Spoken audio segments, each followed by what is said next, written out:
حضرت عمر رضی اللہ تعالیٰ عنہ ایک جملے میں بات بہت بڑی ارشاد فرما گئے. آپ فرماتے ہیں کہ اپنا حساب کرو اس سے پہلے کہ تمہارا حساب کیا جائے. پھر حساب کیا جائے گا تمہارا پھر مشکل ہوگی.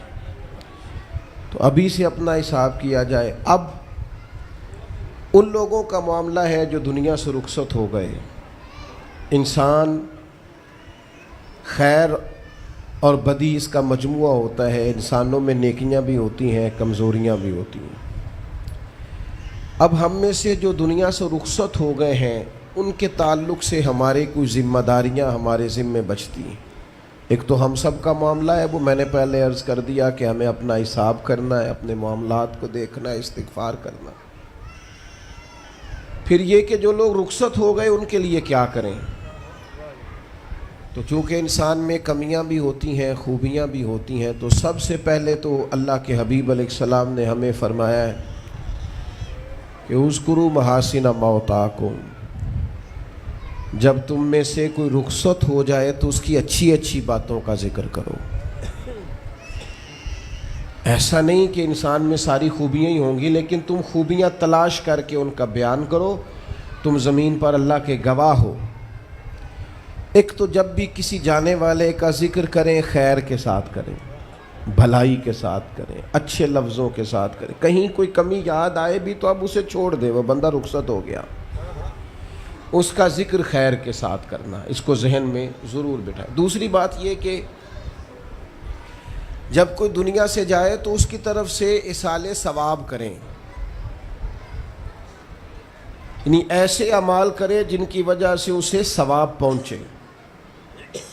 اب ہمارے ہاں جو رسم و رواج بعض بن گئے ہیں, بڑی بڑی دیگیں, بڑے لاؤ لشکر, نامی گرامی بندہ ہے تو نامی گرامی آؤ جاؤ تو کھانے تو بڑا جلسہ تو پتہ لگ جائے لوگوں کو. تو پہلے تو یہ یاد رکھو جس کام میں تھوڑی سی بھی ریاکاری ہو اس پر اللہ کی بارگاہ سے اجر کی امید کیسے رکھتے ہو. جب تک عمل خالص لوجہ اللہ نہیں ہوتا, جب اس پر ثواب مل نہیں رہا تو جائے گا کیسے. جتنا آپ عمل چھپا کے کریں گے, جتنا آپ عمل اللہ کی رضا کے لیے کریں گے, اتنا ثواب زیادہ ہوگا, جانے والے کو فائدہ زیادہ ہوگا. وہ میں ختموں پہ جاتا ہوں کئی دفعہ تو وہ کہتے ہیں اتنے لاکھ روپیہ مسجد کو دیا, اس کا بھی اعلان کر دیں. اتنے قرآن پاک پڑھے ہیں تو اس کا بھی اعلان کر دے. کس کو بتا رہے ہو اعلان کر کے؟ اللہ کو تو پتہ ہے تم نے کیا پڑھا ہے. یہ پرچیاں پڑھ پڑھ کے کس بات کی سنا رہے ہو, کیا مطلب ہے اس کا. حضرت عبداللہ ابن مسعود رضی اللہ تعالیٰ عنہ فرماتے ہیں بعض ریاکار مر کے بھی ریاکاری نہیں چھوڑتے. حضور مر کے ریاکاری نہیں چھوڑتے, مرنے کے بعد کیسے ہوگی. فرماتے ہیں ان کی خواہش ہوتی ہے جنازے بڑے ہونے چاہیے, لوگوں کو پتہ لگ جائے فلانا گیا. مرنے کے بعد بھی تو دکھاوا کر رہا. حضرت ابو ذر غفاری رضی اللہ تعالیٰ عنہ کا جنازہ چند لوگوں نے پڑھا ہے, 4-5 لوگوں, اور حضور کے محبوب ترین صحابی ہیں. بڑا جنازہ بھی بڑی بات ہے, اللہ تعالیٰ توفیق دے تو اچھے لوگوں کے بڑے جنازے. لیکن کسی کا جنازہ چھوٹا بھی ہو جائے تو مطلب یہ نہیں کہ بندہ ٹھیک نہیں تھا. بات کی سمجھ آ رہی ہے. تو میرے عزیز, ایصال ثواب کریں تو اللہ کی رضا کے محض. پتہ ہوتا ہے محلے میں غریب کون ہے, اپنے والد اور والدہ کے نام پر غریب کو دے دیں. کسی مقروض کی مدد کریں, اس بیچارے کی جان چھوٹ جائے. آپ کوئی گلی ٹھیک کرا دیں جہاں سے لوگوں کا گزرنا آسان ہو. آپ کچھ ایسا نظام کر دیں جس سے لوگوں کے لیے آسانیاں پیدا ہو جائیں. لیکن آپ محض وہی کام کریں گے جس سے دکھاوا ہوگا تو کیا امید کرتے ہیں اس پر اجر کی. تو ایصال ثواب دیکھیں قوم کو ضرورت کیا ہے, وہ والا ایصال ثواب کریں. حضرت سعد رضی اللہ تعالیٰ عنہ نے جب آن کر کے عرض کیا تھا کہ یا رسول اللہ صلی اللہ تعالیٰ علیہ وسلم, میری والدہ کا انتقال ہو گیا ہے تو میں ان کے لیے کیا کروں. تو محبوب نے فرمایا کہ فلاں جگہ پانی کی قلت ہے تو وہاں کنواں کھدوا دے. معنی کیا ہے کہ اس پانی پینے سے اللہ تبارک و تعالیٰ تیری ماں کو اس کا اجر عطا فرمائے گا. صدقہ تو جس چیز کی ضرورت ہے آپ وہ چیز کر کے دیں. اور ختم چپ کر کے بھی ہو جاتا ہے, گھر کے اندر بھی ہو جاتا ہے, اکیلے بھی ہو جاتا ہے, اس کے لیے لاکھوں کروڑوں لگانے کی کوئی ضرورت بھی نہیں. چوتھی بات, تیسری بات,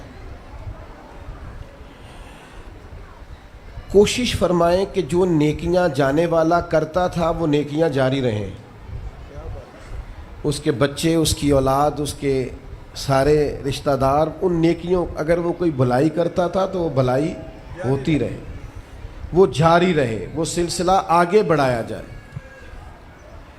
ہم یہ کرتے ہیں کہ ہم خیر کے کاموں کو جاری نہیں رکھتے, بلکہ والد کے جانے کے بعد تو بچے بڑے سیانے ہوتے ہیں, وہ کہتے ہیں ابا جی کو تو بس وہ فلانا غریب بھی لوٹ کے لے جاتا تھا, فلانا بھی اپنی مجبوری سنا کے, تو ہم تو سیانے ہیں. او خدا کے بندے, حضور علیہ السلام نے فرمایا تمہیں جو روزی دی جاتی ہے وہ تمہارے کمزوروں کی وجہ سے دی جاتی ہے.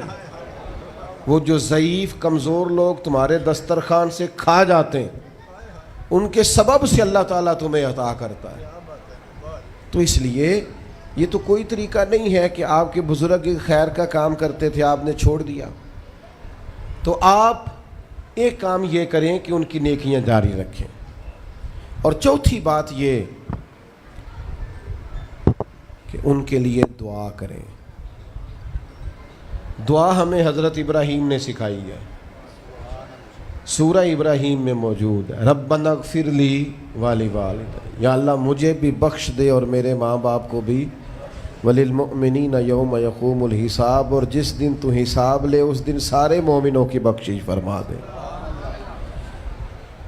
ایک شخص نے نا حضور علیہ السلام کے سامنے دعا مانگی, اللہ مجھ پہ رحم فرما اور اپنے نبی پہ رحم فرما. حضور فرمانے لگے تو نے اللہ کی رحمت کو محدود کیوں کر دیا ہے, تم کہہ سارے مومنوں پہ رحم فرما, سب پہ رحم فرما. بھائی سب کے لیے دعا مانگیں. یہ 2-4 بچوں کا موبائل کا مسئلہ رہ گیا, باقیوں کا بیٹا بیٹھ جاؤ, پیارے بیٹے بیٹھ جاؤ, پتر بیٹھ جاؤ, آپ بھی بیٹھ جاؤ بیٹے. آپ بیٹھ کے بنائیں, اس میں کیا رہ جائے, کھڑے ہوتے ہیں بیٹا تو پچھلوں کو دقت ہوتی ہے. سنو, زیادہ غور سے سنو. میں تھوڑی تقریر کرنے والا مولوی ہوں, لیکن یہ اللہ کا فضل ہے کہ میں اگر 20 منٹ بات کروں گا تو اس 20 منٹ کے اندر آپ کو 20 سبق ضرور حاصل ہوں گے انشاءاللہ تعالی. ہاں, وہ کوشش ہوگی کہ وہ جتنی بات ہے وہ تربیتی ہے.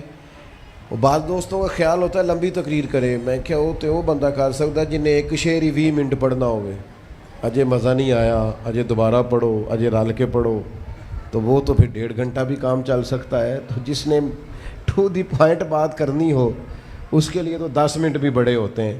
اور ویسے بھی تقریریں پیٹ بھرنے کے لیے نہیں ہوتی, عمل کرنے کے لیے ہوتی ہیں. اب تو میں ویسے بھی ذرا مصروف زیادہ ہو گیا ہوں, بہت ساری جگہوں پہ جا نہیں پاتا. تو ایک جگہ میں گیا تو ایک بزرگ مجھے کہنے لگے پچھلی دفعہ تسی 40 منٹ تقریر کی تھی سی, حید کی زیادہ کرنی. میں کہا 40 منٹ والی تھی عمل ہو گیا جی. تو اگر تقریریں کانوں کی لذت کے لیے سننی ہے تو سنتے رہیں, پھر تو کئی راتیں لوگ جلسے سنتے ہیں. مقصود کیا ہے, نتیجہ کیا ہے, جو عرض کر رہا ہوں اس پر غور کریں, سب کے لیے دعا کریں. ایک بات خاص کرنے لگا ہوں, حضرت ابراہیم نے تو بخشش بھی سب لوگوں کی مانگی. حضور علیہ السلام بھی دعا کرتے تو امت کے لیے دعا کرتے. کبھی اپنے بھائی کے لیے بھی تو دعا کرو نا یار, اللہ تعالیٰ اسے بھی ذرا زیادہ روزی دے. بھتیجوں کے لیے بھی دعا کرو, بھانجوں کے لیے بھی کرو. توجہ ہے آپ کی میری بات پہ؟ ادھر دیکھیں جی, غور کریں بات. ویسے دعا کرنی چاہیے کہ نہیں محلے داروں کے لیے کہ یا اللہ ادھر والا پڑوسی بھی امیر کر دے, تو ایس پاسے والا بھی ہنس دے ہو, ہاں نہ نہیں کر دے. یہ دعا مانگنی چاہیے کہ یا اللہ میرے پڑوسیوں کو. نہیں آپ بول ہی نہیں رہے, تسا کتوں منگنی دعا, منگنی چاہیے نا. مانگتے ہیں ہم. ایسی ہوا چلی ہے کہ ہر شخص سوچتا ہے تمام شہر جلے بس ایک میرا گھر نہ جلے. او خدا کے بندے کبھی محدود نہ کر خدا کی رحمت, سب کے لیے مانگ اس سے, وہ بڑا کریم ہے. تو کہہ یا اللہ سب کو دے اور سب کے صدقے ہمیں بھی دے. لیکن ہم نہ دعاؤں میں بھی اپنا ظرف اور حوصلہ بڑا نہیں کرتے، گنجائش پیدا نہیں کرتے. دیکھو داتا گنج بخش علی اجویری رحمۃ اللہ علیہ نے لکھا ہے کہ ایک بندہ نا حج کرنے گیا تو ہر جگہ دعا مانگتا تھا، یا اللہ میرے دوستوں کو نیک کر دے، یا اللہ میرے دوستوں کو نیک کر دے. عرفات میں بھی، منا میں بھی، مزدلفہ میں بھی، بیت اللہ شریف کے پاس بھی، ہر جگہ یا اللہ میرے دوستوں کو اچھا کر دے. ایک بندے نے اسے کہا، یار یہ عجیب دعا کرتا ہے تو، میرے دوستوں کو نیک کر دے، اپنے لیے بھی تو مانگنا. تو کہنے لگا، اللہ کے بندے میں ہر وقت دوستوں کے بیچ رہتا ہوں، اگر وہ نیک ہو گئے تو میں بھی انشاءاللہ ہو جاؤں گا. ان کی صحبت میرے اوپر بھی اچھا اثر ڈالے گی، چونکہ رہتا جو ان کے بیچ ہوں. ہمارا علاقہ امیر ہو گیا تو انشاءاللہ ہم بھی ہو ہی جائیں گے. لوگوں کے رزق میں برکت ہوگی تو ہمارے رزق میں بھی تھوڑا سا نا کشادہ دل کریں ہر معاملے میں. اور سنیں حدیث پاک، نبی کریم علیہ الصلوۃ والسلام نے فرمایا، جو دعا اپنے بھائی کی غیر موجودگی میں اس کے لیے مانگی جاتی ہے نا، اللہ وہ دعا جلدی قبول فرماتا ہے. اور حضور فرماتے ہیں جب تم اپنے بھائی کی غیر موجودگی میں اس کے لیے دعا مانگتے ہو، اللہ تمہارے سرانے فرشتہ کھڑا کرتا ہے اور فرشتہ کہتا ہے، مالک جو یہ اس کے لیے مانگ رہا ہے پہلے اسے عطا فرما. تو کیسی سعادت کی بات. لیکن سینہ کشادہ کرنا پڑے گا، دل بڑا کرنا پڑے گا، حوصلہ بڑا کرنا پڑے گا. جب تک دل، طبیعت، حوصلہ یہ بڑا نہیں ہوتا اتنی دیر تک لطف. حضور کی ساری امت کے لیے دعا مانگیں کہ اے اللہ جتنے خوش عقیدہ ہیں محبوب کے غلام، سب کو جنت عطا فرما، سب کے لیے کھول دے دروازے جنت کے. دعا اللہ کی. اچھا پھر دعا مانگنی بھی ذرا ذوق سے چاہیے.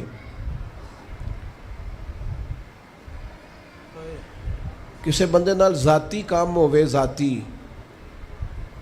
کوئی لوڑ پہ جائے وہ کیویں کرائی دا پلا جی؟ تو پتہ ہے سارے گل دا.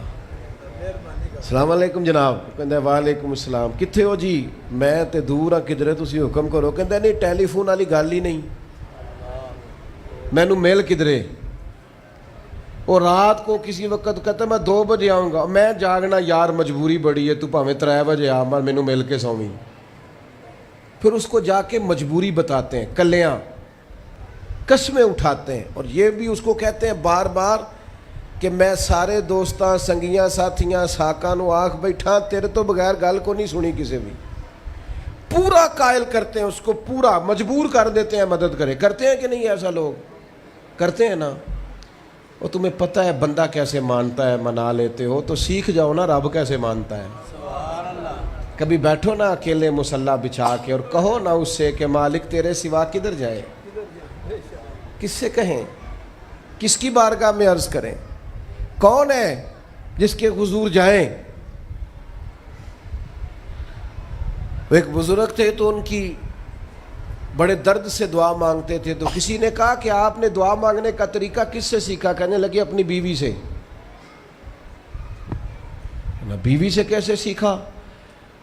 تو وہ کہنے لگے میری بیوی کو کوئی کام تھا گھر کا، کوئی خرچہ اس نے مجھے بتایا، تو میں نے اسے کہا ابھی میرے پاس پیسے کوئی نہیں، آتے ہیں کہیں سے تو دیتا ہوں، کرا دیں گے. عورتوں کی عادت ہوتی ہے 2-4 دن کے بعد پھر یاد کرایا کہ وہ کام گھر کا ہونے والا ہے. پیدا کیا ہے، بتا تیری بارگاہ میں عرض نہ کروں تو پھر میں کس سے کروں. بندے تو بات سنتے ہیں تو پھر وہ پردے کھول دیتے ہیں، دیتے کچھ نہیں اور لوگوں کو سناتے ہیں فلانا آیا جی پیسے پہ منگدا ہے. ایک سنگی سی ایک دفعہ تے انہیں بھائی دا تگڑا ہے چنگا، دور کسی سنگی کو لونے کو مدد لئی تھوڑی. میں نے کہا یار تیرا بھائی ٹھیک ٹھاک ہے؟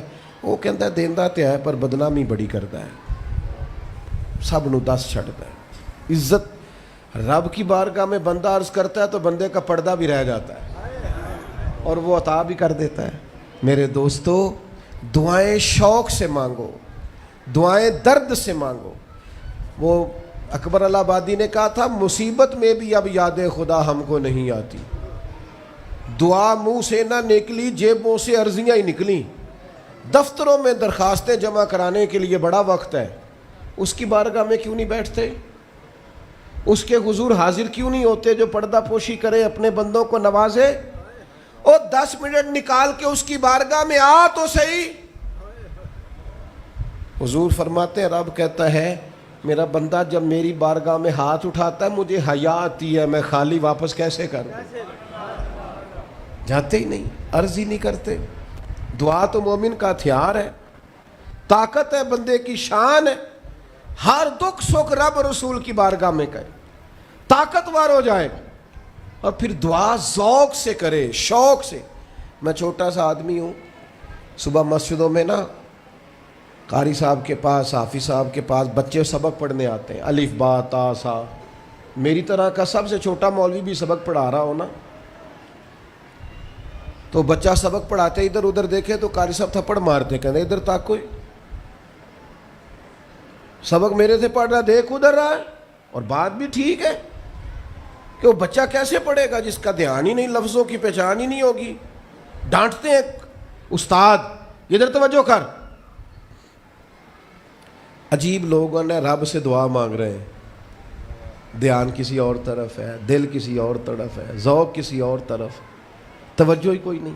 مانگ اللہ سے رہیں، بارگاہ کتنی بڑی ہے، اور رٹی رٹائی دعائیں چل رہی ہیں، دعاؤں میں باتیں ہو رہی ہیں۔ ان تے بندے دعا دے ٹائم بھی موبائل نہیں بند کر دے، وہ دی بھی ویڈیو چاہیے انہوں نے، اللہ سے مانگ رہے ہیں۔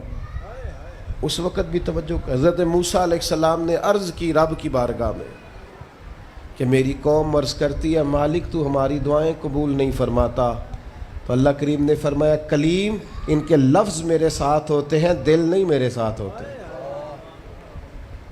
جملے رٹے رٹائے بولنا اور دل پتہ نہیں کہاں گردش کر رہا ہے۔ بات جو دل سے نکلتی ہے اثر رکھتی، پر نہیں طاقت پرواز مگر رکھتی۔ اب جو ہم جانے والوں کے لیے دعائیں کریں گے، اس میں تو ہمیں چاہیے آپ پیر صاحب سے دعا ضرور کرائیں، علامہ صاحب سے ضرور دعا کرائیں، لیکن جس ذوق سے پتر نے دعا مانگنی ہے نا والد کے لیے، وہ دوسرا کوئی نہیں مانگ سکتا۔ جو بیٹی نے دعا مانگنی ہے نا درد سے، وہ دوسرا کوئی۔ آپ خود دعا مانگیں، خود ختم شریف پڑھیں، خود تلاوت کریں۔ اسی بڑے منفرد لوگ ہاں، ہمارا یہ طریقہ ہے کہ ہم نے رویہ اس طرح کا بنایا ہوا ہے کہ قرآن شریف بھی کوئی اور ہی پڑھے گا ہمارے ابا جی کے لیے۔ او بھائی آپ بھی تو کوئی 2 سپارے پڑھے نا اپنے والد کے لیے۔ او میں اینے قرآن پاک پڑھائے نے، تو آپ کنے پڑھے نے بھائی؟ ایک بھی نہیں، وہ سارے مدرسے کے بچے۔ اور پھر آپ نے ناراض نہیں ہونا میری بات سے، قرآن پاک کے بارے میں نبی پاک علیہ السلام نے فرمایا جب تک دل جمے پڑھو، اور جب دل نہ جمے طبیعت تھکے تو چھوڑ دو۔ تو جڑا اسی بالاں نو بلانے ہیں مدرسیوں تو کہنے ہیں پورا قرآن پڑھ کے ہی اٹھنا جی، وہ دا کی مطلب ہے؟ ان کا دل کرے تو آدھا سپارہ پڑھیں، دل کرے تو 1 رکوع پڑھیں۔ آپ نے تو پابند کر دیا ہے۔ کس بنیاد پر پابند کیا آپ نے؟ آپ خود پڑھیں۔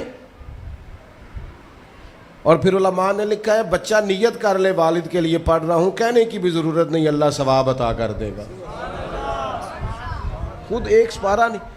اور بیٹا بیٹی بھائی سنیں میری بات، اللہ آپ کو سلامت رکھے، میری بات سنیں۔ اب ہم نے کرنا کیا ہے؟